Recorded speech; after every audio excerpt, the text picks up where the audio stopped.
اعوذ باللہ من الشیطان الرجیم بسم اللہ الرحمن الرحیم نحمدہ ونصلی علی رسولہ الکریم۔ انتہائی قابل احترام سامعین و حاضرین، مجھ سے اچھے لوگوں، السلام علیکم ورحمۃ اللہ وبرکاتہ۔ بسم اللہ الرحمن الرحیم۔ وَنُنَزِّلُ مِنَ الْقُرْآنِ مَا هُوَ شِفَاءٌ وَرَحْمَةٌ لِّلْمُؤْمِنِينَ وَلَا يَزِيدُ الظَّالِمِينَ إِلَّا خَسَارًا۔ سورہ بنی اسرائیل آیت نمبر 82۔ مفہوم اس کا یہ ہے، قرآن پاک جو ہے یہ نازل کیا گیا ہے تاکہ مومنوں کے لیے رحمت ہو، برکت ہو، لیکن جن کا ایمان درست نہیں، جو ظالم ہیں، زیادتی کرنے والے، ان کو اس سے کوئی فائدہ نہیں ہوگا۔ تو یہاں یہ چیز محسوس ہوتی ہے کہ اللہ تبارک تعالیٰ نے رزق میں کوئی شرط نہیں رکھی۔ الحمدللہ رب العالمین، ساری کائناتوں کو پرورش کرے گا، فرعون ہو، موسیٰ ہو، کوئی ہو۔ لیکن قرآن چونکہ سارے انسانوں کے لیے ہدایت ہے، اس کو مشروط کیا گیا کہ ہدایت اس کو ملے گی جو اللہ سے ڈرے گا۔ ھدی للمتقین، اللہ پر ایمان رکھے گا، اس سے ڈرے گا۔ تقوی کی پہلے منزل ہے کہ اللہ سے ڈرنا۔ تو اس لیے قرآن نے شروع میں کہا ھدی للمتقین، پھر آگے کہا الذین یؤمنون بالغیب ویقیمون الصلاۃ ومما رزقناہم ینفقون، یعنی نماز، زکوٰۃ، یہ وہ سارا، اور غیب پر ایمان، یہ نشانی۔ اب اس میں چیز یہ ہے کہ یہ چونکہ مہینہ ایسا ہے، اس میں قرآن نازل ہوا، اور اس میں قرآن پڑھنا بہت زیادہ ثواب کا کام ہے۔ پڑھنا بھی چاہیے، سمجھنا چاہیے، سیکھنا چاہیے، لیکن شرط یہ ہے کہ رجوع اللہ کے بغیر اس کا فائدہ نہیں ہوگا۔ اللہ کو ماننا پڑے گا، اس کی طرف رجوع کرنا پڑے گا، اس سے ہدایت مانگنی پڑے گی۔ یہ مشروط ہے کہ جو ہدایت مانگے گا اس کو قرآن ہدایت دے گا، جو ہدایت نہیں مانگے گا وہاں قرآن نے کہہ دیا کہ اس کے لیے اس میں نہیں ہے، فائدہ کوئی نہیں۔ لہذا یہاں ایک حدیث پاک ہے کہ معاذ بن جبل کہتے ہیں کہ رسول صلی اللہ علیہ وسلم نے فرمایا کہ جو شخص قرآن ہدایت کے لیے پڑھتا ہے اس کو ہدایت مل جائے گی، لیکن جو قرآن اس میں کوئی کمی، خامی، کوئی ویکنس، کمزوری ڈھونڈنے کے لیے پڑھتا ہے، اس کو اپنے جسم پہ خارش کے علاوہ کچھ نہیں ملے گا۔ لہذا اصل بات صرف یہ ہے، تلاوت قرآن ہو، سب کچھ ہو، لیکن رجوع اللہ، ہدایت اس نے دینی ہے، ہدایت اللہ نے دینی ہے۔ لہذا قرآن کو اس کے ساتھ مشروط کیا گیا، یہدی الیہ من اناب، یعنی ہدایت اس کو دیں گے جو رجوع کرے گا اللہ کی طرف۔ رجوع اللہ ضروری ہے۔ پھر ایک اور جگہ قرآن میں سورہ حامیم سجدہ، اس میں کہا گیا کہ یہ نور ہے، قرآن فائدہ دینے والی چیز ہے۔ مفہوم اس کا یہ ہے، آیت نمبر 44 ہے، اور جو اسے ہدایت لے گئے نور ملے گا۔ لیکن اس میں اللہ فرماتے ہیں کہ جن لوگوں نے اپنے کان بند کیے ہوئے ہیں، ڈانٹ ڈالیں کانوں میں، سننا ہی نہیں چاہتے اس کو، یا اس کی طرف توجہ ہی نہیں، یا اللہ کو نہیں مان رہے، اللہ کی طرف توجہ نہیں ہے، تو ان کو اس قرآن سے کوئی فائدہ نہیں ہوگا۔ ہمیں بنیادی طور پہ جو چیز سمجھنی ہے وہ یہ ضروری ہے کہ جب بھی ہم قرآن کی میں یا آپ تلاوت کریں تو دل میں یہ ہمارے دعا ہو کہ یا اللہ ہمیں ہدایت عطا فرما۔ یہ بہترین دعا ہے، ایک اللہ سے برکت مانگنی اور ایک اللہ سے ہدایت مانگنی، یہ بہترین دعائیں ہیں۔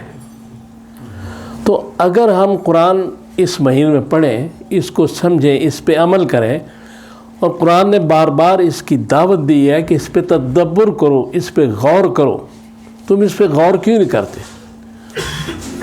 قرآن پاک اگر اونٹ کی مثال دے کے سمجھا رہا ہے کہ میں نے یہ اونٹ تخلیق کیا، تو یہ بھی مقام غور کے لیے کہا جا رہا ہے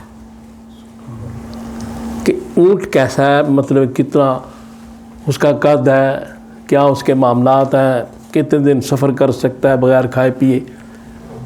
تو کون ہے خالق کہ جس نے ایک ایسا جانور پیدا کیا، اور وہ اس لیے پیدا کیا کہ چونکہ ریگستان میں اس نے جانا ہے، وہاں پانی بھی نہیں ہے، کوئی ایسی چیز نہیں ہے، لہذا اس میں ساری چیز۔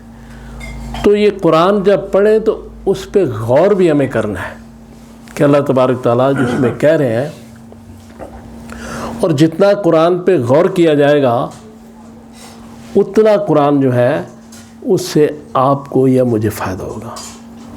افلا یا تدبر القرآن ام علی قلوب اقفالها، قرآن نے یہ بھی کہا سورہ محمد میں کہ یہ جو قرآن پہ غور نہیں کرتے، کیا ان کے دلوں پہ تالے لگے ہوئے ہیں؟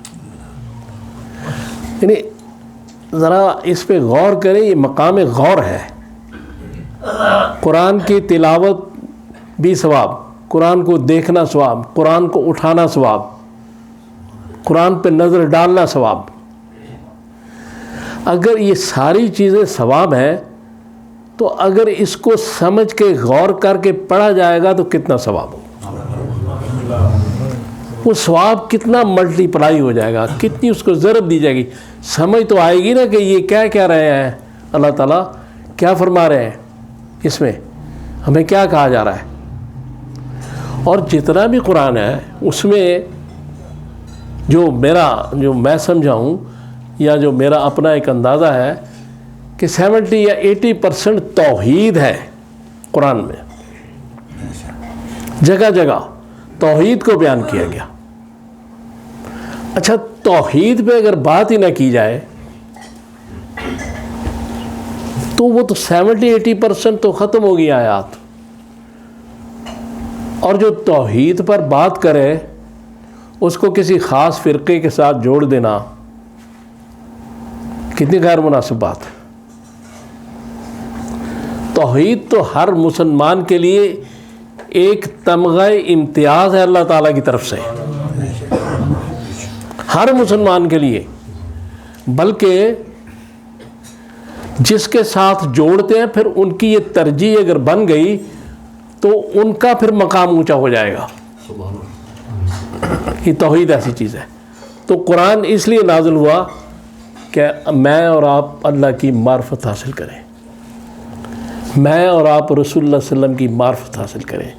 قرآن اس لیے نازل ہوا۔ 70% اگر توحید ہے، 30% میں رسالت اور آخرت اور دوسرے مسائل کو بیان کیا گیا ہے۔ اب رسول اللہ صلی اللہ تعالیٰ علیہ وآلہ وسلم کا اگر مقام سمجھنا ہے تو وہ بھی قرآن کے مطالعے سے اور قرآن پہ تدبر کرنے سے پتہ چلے گا کہ ایسا مقام ہے حضور کا اور ایسا سٹیٹس ہے حضور کا کہ حضور بشر ہونے کے باوجود اللہ تبارک تعالیٰ نے پورے قرآن میں حضور کو یا ایھا البشر نہیں کہا۔ یعنی حضور کا سٹیٹس بھی آپ کو قرآن سے ملے گا کہ حضور صلی اللہ علیہ وسلم بشر ہے، ہمارا ایمان ہے بشر ہے، لیکن بشر کہنا حضور کے سٹیٹس کے خلاف ہے۔ یہ قرآن ہے۔ قرآن میں آپ پڑھیں، جہاں بھی رسول اللہ صلی اللہ علیہ وسلم کو خطاب کیا گیا وہاں مختلف القابات، مزمل، مدثر، بے شمار ایسی چیزیں. اور قرآن میں ایک جگہ تو اللہ تعالیٰ نے رسول اللہ صلی اللہ تعالیٰ علیہ وسلم کی عمر کی قسم بھی کھائی. اس لیے گزارش یہ ہے کہ قرآن پڑھیں، ہمیں سب کو پڑھنا چاہیے، لیکن سمجھنا چاہیے کیا رہا ہے، وہ کتاب کے اندر ہے کیا، وہ کتاب کس کو خطاب کر رہی ہے، وہ کتاب ہمیں کیا سکھا رہی ہے، کیا بتا رہی ہے. اس میں ساری چیزیں قرآن سے آپ سیکھیں گے. میں ساری چیزیں قرآن سے سیکھوں گا. سب کچھ قرآن کے اندر موجود ہے کہ روزہ کیا ہے، نماز کیا ہے، ساری چیزیں کیا ہے. تو قرآن جب یہ کہتا ہے کہ ساری کائنات کے لیے ہدایت ہے قرآن، تو ہدایت تو ساری کائنات کے لیے. لیکن اگر کوئی رجوع نہیں کرتا، جیسے رسول صلی اللہ علیہ وسلم کے زمانے میں کافر جو تھے قرآن کی طرف رجوع نہیں کر رہے تھے، اللہ تعالیٰ کی طرف رجوع نہیں کر رہے تھے، تو وہ ہدایت سے محروم رہے. اس لیے ہدایت کے لیے رجوع کیا جائے گا تو پھر یہ قرآن جو ہے وہ رحمت للمومنین ہے. اور اگر اس کو ویسے پڑھا جائے گا بغیر ہدایت کے کسی اور کام کے لیے، پھر خسارہ ہے. تو اللہ تعالیٰ سے دعا کریں، اللہ تعالیٰ مجھے اور آپ کو توفیق دے کہ میں نے جو باتیں کی ہم ان پہ عمل کر سکیں. صلی اللہ تعالیٰ علی خیر خلقی محمد و آلہ و صحبہ اجمعین برحمتک یا